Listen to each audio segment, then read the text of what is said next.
आज मैं बात करूंगा कुंडली के खाना नंबर 1 की और उससे संबंधित जो आशियां हैं। आशियां मतलब वस्तुएं, आर्टिकल।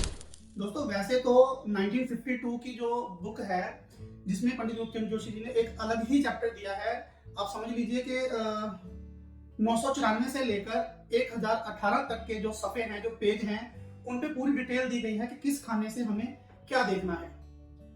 लेकिन 1952 से पहले जो लिखी गई थी वो 1942 में पंडित जी ने एक ही घर में जब खानों की डेफिनेशन बताई है तो उसमें एक एक खाने में ही सारी वस्तुएं जो है वो दे दी गई है।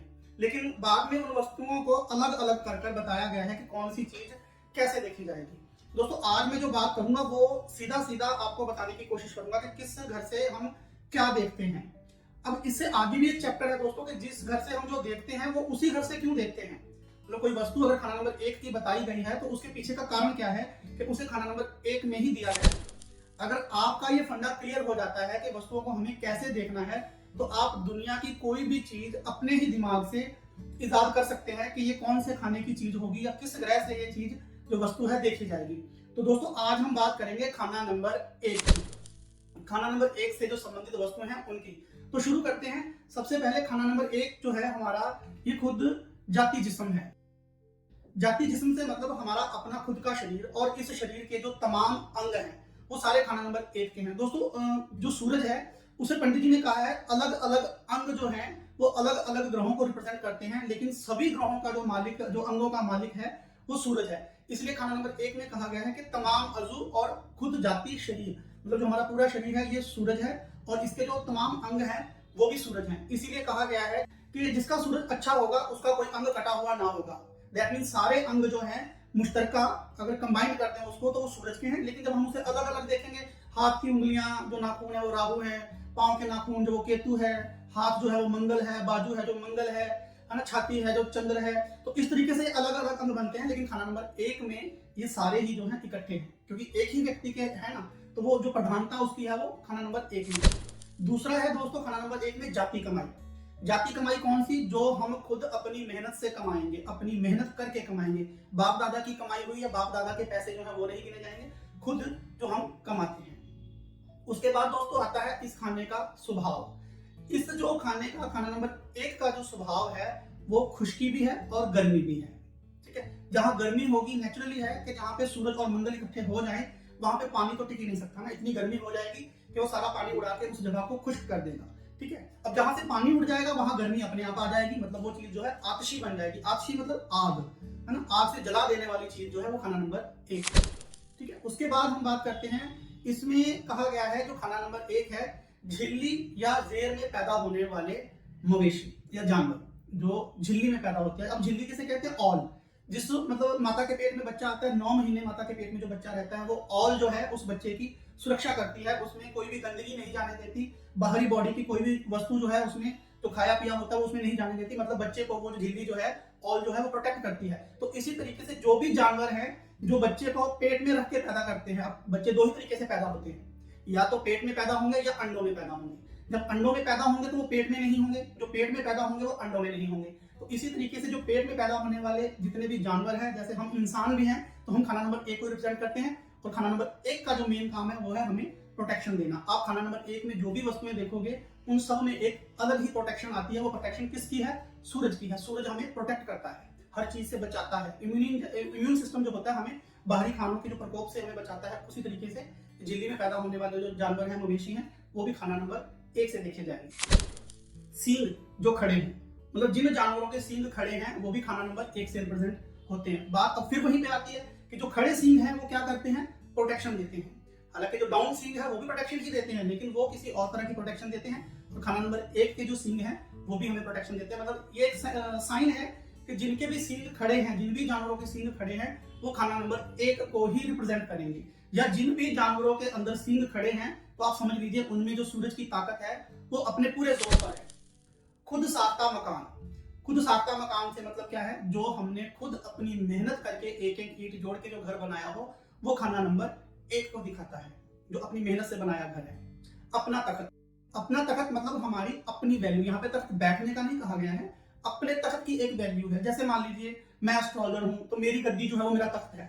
आप एक दुकानदार हैं तो आपकी जो गद्दी है वो आपका एक तख्त है। अगर कोई फैक्ट्री का मालिक है, उसके ऑफिस में लगी जो चेयर है वो उसका तख्त है। तो अपना तख्त जो है वो भी खाना नंबर 1 को दिखाता है। इसको देखना कैसे होता है दोस्तों, उस पर मैं आगे चलकर वीडियो में बात करूंगा कि उसे हमें कैसे देखना है। जो चीजें हम पढ़ तो रहे हैं, इसको देखना कैसे है। तो इसको देखने का मतलब ये है, जैसे मान लीजिए मेरी ऑफिस चेयर है। अगर मेरी ऑफिस की चेयर अगर टूटी हुई है, दैट मीन मेरा केतु तो खराब है ही है, उसके साथ साथ मेरा सूरज भी खराब है।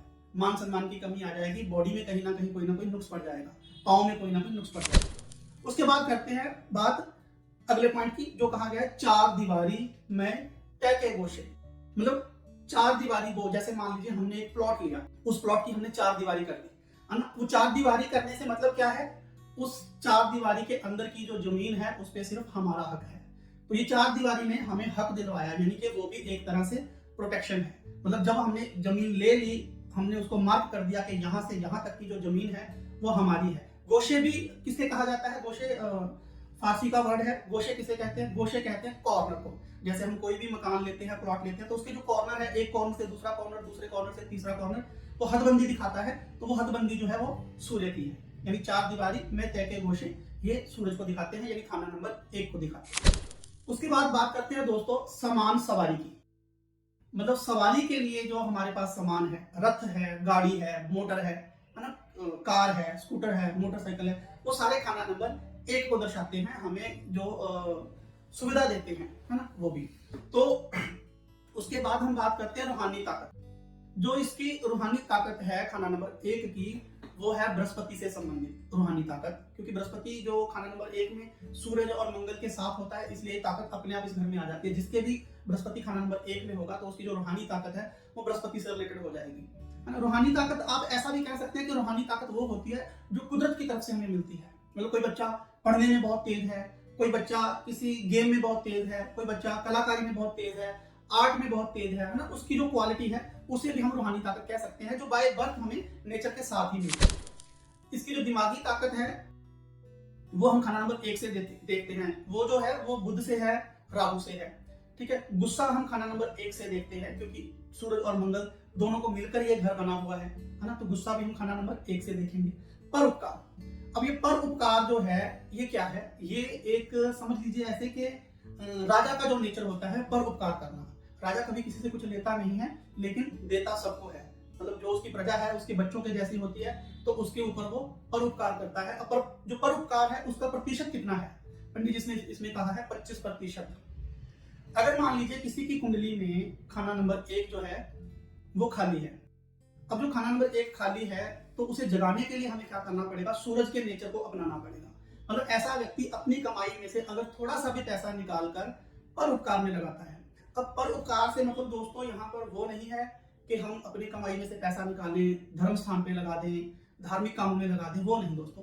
परोपकार का मतलब है कि आपको किसी व्यक्ति के ऊपर उपकार करना है, जिस पर 5-10% अपनी कमाई का लगाकर उसको जिंदगी में सफल बनाने की कोशिश करना है।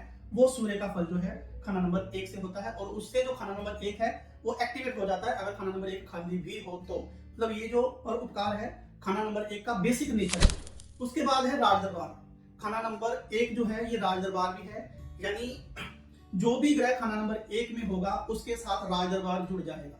यानी अगर आप उसको राज दरबार के साथ जोड़ लेते हो, जैसे मान लीजिए मंगल किसी का 1 में है, ऐसा व्यक्ति अगर ट्रेन में है ना जो होता है खाना बनाने वाले होते हैं, अगर उनका टेंडर ले ले, सरकारी जो कचहरियां होती हैं, कोर्ट कचहरी होते हैं, सरकारी दफ्तर होते हैं, उनमें अगर वो अपना कैंटीन ले ले, उसमें अगर रेस्टोरेंट बना ले, तो सरकार से उसे पैसा मिलेगा, सरकारी जमीन से उसे पैसा मिलेगा। तो उसके लिए मंगल जो है वो बहुत कामयाब बनाने वाला हो जाएगा। मतलब खाना नंबर 1 के प्लेनेट को हम हमेशा ही राज दरबारी जो है ताल्लुक से फायदा होता है। अब बात करते हैं रस्म की। जो खाना नंबर 1 है ये पुरानी रस्म का है और मकानों का ताल्लुक है। मतलब जो पुरानी रस्में होती हैं जो हमारे पूर्वजों ने शुरू की हुई थी, जिसे हम मानते हैं, वो सब खाना नंबर 1 से संबंधित है। मतलब अगर आपसे कोई आकर पूछता है पुरानी रस्मों के बारे में या जानना चाहता है कुछ, या आप उससे कह सकते हैं खाना नंबर 1 में मान लीजिए राहु बैठा है, शनि बैठा है, तो ऐसा व्यक्ति अपनी रस्मों को कायम रख पाने में असमर्थ होता है। वो पुरानी रस्मों को रख नहीं पाता या उनको आगे कंटिन्यू नहीं कर पाता, है ना। तो यहाँ पे जरूरी है कि खाना नंबर 1 का अच्छा फल लेने के लिए जो उसकी पुरानी रस्में हैं, रसूमात हैं, उनको वो जरूर लागू रखे।